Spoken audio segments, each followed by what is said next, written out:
Miss হবে না আপনার পছন্দের টিভি শো। দেখুন জি5 অ্যাপে একদম ফ্রি। এই ছানা, শুনেছিস তোর মায়ের ব্যাপার স্যাপারগুলো দেখছিস তো? হ্যাঁ, কি বললি? হ্যাঁ, ঠিক বলেছিস, একদম কারেক্ট কারেক্ট। তোর মা না ঠিক সুবিধের না, বুঝলি? দেখলি না কেমন নিজের ব্যাপার স্যাপারগুলো পুরো চেপে গেল, কিন্তু বুদ্ধি করে কিচ্ছু বললো না আমায়। ওর যে নিজের ব্যাপারগুলো আছে সেগুলো আমার সঙ্গে নাকি শেয়ার করা যাবে না। শোন না, তোকে কি বলছি শোন। তুই তো মায়ের পেটের ভেতরেই আছিস, তুই একটু মায়ের পেটের ভেতরে কথাগুলো বের করে আন না আমার জন্য। কি করব বলো তো আমি অনির্বাণ, কি করব? একটা মানুষ যার সঙ্গে জন্ম থেকে আমার সম্পর্ক, যে নারী ছিঁড়ে আমি জন্মেছি, সেই মায়েরই নারী ছিঁড়ে যে আমার পরেই সে পৃথিবীতে এসেছিল, তাকে এত সহজে কি করে ভুলে যাব আমি? আমি তোমাকে অসম্মান করতে চাই না অনির্বাণ, চাই না, শুধু জানতে চাই। মিসেস সেন, প্লিজ কিছু মনে করবেন না, আমি অসময়ে আপনাকে একটু বিরক্ত করছি। না না অফিসার, বলুন না। আসলে ম্যাম, আপনি তো জানেন যে আমাদের কোর্ট থেকে আপনার হাজবেন্ডের কেসটা ইনভেস্টিগেট করার জন্য নির্দেশ দিয়েছে। এই কেসটা আপনাদের এখনো ইনভেস্টিগেট করার কোনো দরকার আছে বলে মনে হয়? ম্যাম প্লিজ কাইন্ডলি একটু আমার কথাটা শুনুন। বলুন।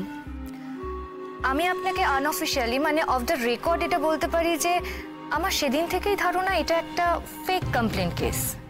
আর সেটা যখন আমরা নিশ্চিত হব তখন নীলাঞ্জনা মুখার্জিকে শাস্তি পেতে হবে। কিন্তু এসবের জন্য আমাদের আপনার একটা হেল্প চাই। আমার হেল্প? আমি কিভাবে হেল্প করতে পারি? আমাদের নীলাঞ্জনা মুখার্জির সঙ্গে কথা বলা দরকার। হ্যাঁ, সেটা বলুন না। আচ্ছা, উনি এখন কোথায় আছেন আপনি একটু বলতে পারবেন? মানে ওনার যে ফোন নাম্বারটা আমাদের কাছে আছে সেটা আজ সারাদিন সুইচ অফ পেয়েছি। আর ওনার বাড়িতে, মানে আপনার দাদার কাছে ফোন করে জানলাম উনি সেখানেও নেই। হ্যাঁ, দাদাভাই ওকে বাড়ি থেকে বের করে দিয়েছে। শুধু একটাই আপনার কাছে রিকোয়েস্ট, যদি আপনি কিছু জানতে পারেন যে উনি কোথায় আছেন বা উনি কোনোভাবে যদি আপনার সঙ্গে যোগাযোগ করেন তাহলে বলবেন অবশ্যই যেন একবার আমার সঙ্গে কথা বলে। ওকে? Okay officer.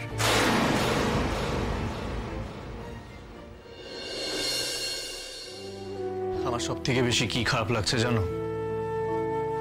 আমার একটা বোকামির জন্য আমি আমার আর তোমার মধ্যে একটা দূরত্ব তৈরি করেছিলাম। যা ঘটেছে সেটা তোমার উপর একটা মেন্টাল স্ট্রেস তৈরি করেছে রাই। জানি না তার জন্য আমাদের বাচ্চার কোনো ক্ষতি হলো কিনা, জানি না সেটার জন্য তোমার শরীরের কোনো ক্ষতি হলো কিনা।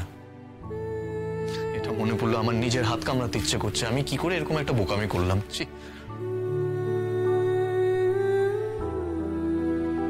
হ্যাঁ নমিতাদি, বসাও। অনির্বাণ, ভেবো না, কিচ্ছু হয়নি আমার। আমাদের বেবির সব ঠিক আছে, সব। জি5 ডাউনলোড করুন আর সব এপিসোড দেখুন একদম ফ্রি।